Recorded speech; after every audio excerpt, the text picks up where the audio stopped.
សួស្តីបងប្អូនទាំងអស់គ្នាបងប្អូនទាំងអស់គ្នាប្រើប្រាស់ទូរស័ព្ទសប្តាហ៍ថ្ងៃហ្នឹងតើបងប្អូនមានដឹងទេថាទូរស័ព្ទដៃរបស់បងប្អូនហ្នឹង support 4G ឬក៏ 5G ហើយបងប្អូនមានដឹងទេថា 4G ឬ 5G ហ្នឹងគឺជាអ្វីអញ្ចឹងនៅក្នុងវីដេអូនេះខ្ញុំនឹងណែនាំបងប្អូនទាំងអស់គ្នាទៅស្គាល់បណ្ដាញសេវាខ្សែទាំង5ចំនួនដែលបងប្អូនកំពុងតែប្រើប្រាស់បច្ចុប្បន្នហ្នឹងតើវាមានដើមកំណត់មកពីណានិងវាចាប់ផ្ដើមពីពេលណាទីមួយគឺបណ្ដាញ 1G ចាប់ផ្ដើមបង្កើតឡើងនៅក្នុងឆ្នាំ1979ហើយក៏ត្រូវបានដំណើរការជាលើកដំបូងនៅទីក្រុងតូក្យូប្រទេសជប៉ុនរហូតដល់ឆ្នាំ1984សេវា 1G នេះគ្របដណ្ដប់ទូទាំងប្រទេសជប៉ុនទាំងមូលសេវា 1G គឺចាប់ផ្ដើមប្រើប្រាស់បានត្រឹមតែផ្ញើសារនិងខលចេញខលចូលតែប៉ុណ្ណោះហើយសេវា 1G ចាប់ផ្ដើមផ្ញើសារចេញលើកដំបូងនៅក្នុងឆ្នាំ1992ដោយសរសេរថា American Smart ហើយពាក្យនេះដែរគឺផ្ញើចេញពីកុំព្យូទ័រមកកាន់ទូរស័ព្ទដៃលើកដំបូងនៅលើពិភពលោកសេវា 1G កាលនោះគឺមិនសូវល្អប្រហែលទេការហៅទូរស័ព្ទគឺមានសំឡេងមិនសូវច្បាស់ល្អនិងគ្មានសុវត្ថិភាពព្រោះតែការទេចេញទេចូលរបស់យើងគឺអាចនឹងមានអ្នកលួចស្ដាប់ដោយសារពុំមានប្រព័ន្ធសុវត្ថិភាពគ្រប់គ្រាន់ហើយល្បឿនការប្រើប្រាស់ចំនួននោះគឺយឺតមែនទែនត្រឹមតែល្បឿន 2.4 Kbps ឯណោះចូលដល់សេវា 2G គឺបានដាក់ដំណើរការនៅលើប្រព័ន្ធសកលដែលហៅថា GSM នៅក្នុងឆ្នាំ1991ជាមួយនឹងប្រព័ន្ធសុវត្ថិភាពខ្ពស់និងមានសំឡេងច្បាស់ជាងមុនហើយអាចប្រើបានទាំង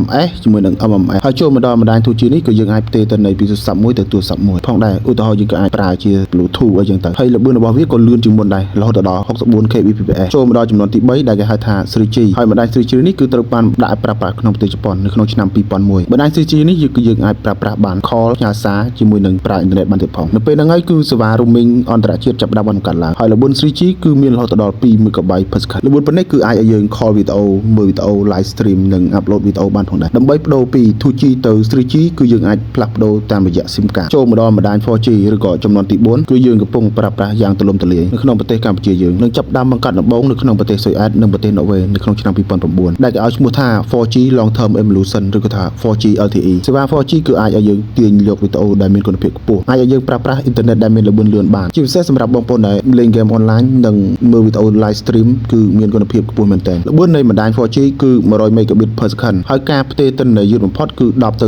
30 ms យើងអាចប្រើប្រាស់ 4G បានហ្នឹងលុះត្រាតែឧបករណ៍ឬក៏ទូរស័ព្ទរបស់យើងហ្នឹងគឺ support 4G ដែរចុងក្រោយគឺចំនួនទី5គឺបណ្ដាញ 5G វាបានដាក់ឲ្យប្រើប្រាស់លើកដំបូងមកអស់នៅប្រទេសកូរ៉េខាងត្បូងនៅក្នុងឆ្នាំ2019ហើយល្បឿនរបស់ប្រព័ន្ធ 5G គឺចាប់ពី60 per second រហូតដល់2000 megabit per second អាស្រ័យលើទីតាំងដែលយើងរស់នៅ 5G ផ្ដល់នឹងល្បឿនលឿនជាងមុនរហូតដល់10ដងបើប្រៀបធៀបជាមួយនឹង 4G ហើយការផ្ទេរទិន្នន័យយឺតបំផុតត្រឹមតែ2 ms តែប៉ុណ្ណោះបណ្ដាញ 5G មិនត្រឹមតែជាបណ្ដាញដែលមានល្បឿនលឿននោះទេប៉ុន្តែវាគឺជាបរិវត្ត digital និងបច្ចេកវិទ្យាជួយសម្រួលដល់ការរស់នៅនិងឧបករណ៍បច្ចេកវិទ្យាដូចជា AI IoT និង Cloud Computing ផងដែរដែលធ្វើឲ្យការអភិវឌ្ឍបច្ចេកវិទ្យាកាន់តែលឿនវាជាចំនួនឯកសារដែលរួមចំណែកដល់ស្វ័យប្រវត្តិកម្មនៃសង្គមជាការគ្រប់គ្រងគ្រឿងយន្តឧស្សាហកម្មបច្ចេកវិទ្យាផ្សេងៗឧបករណ៍វិទ្យាសាស្ត្ររហូតដល់ blockchain ជាដើមបច្ចុប្បន្នប្រទេសកូរ៉េខាងត្បូងមានល្បឿន 5G លឿនបំផុតជាមធ្យម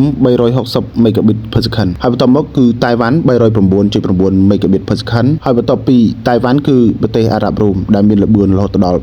269 Mbps លឿនមែនទែនបងប្អូនប៉ុន្តែនៅក្នុងប្រទេសកម្ពុជារបស់យើង 5G គឺមិនទាន់ទូលំទូលាយប៉ុន្មានទេអរគុណបងប្អូនទាំងអស់គ្នាដែលបានទស្សនាពីដើមរហូតដល់ចប់ជួបជាមួយខ្ញុំ Kula Black Tech នៅវីដេអូក្រោយ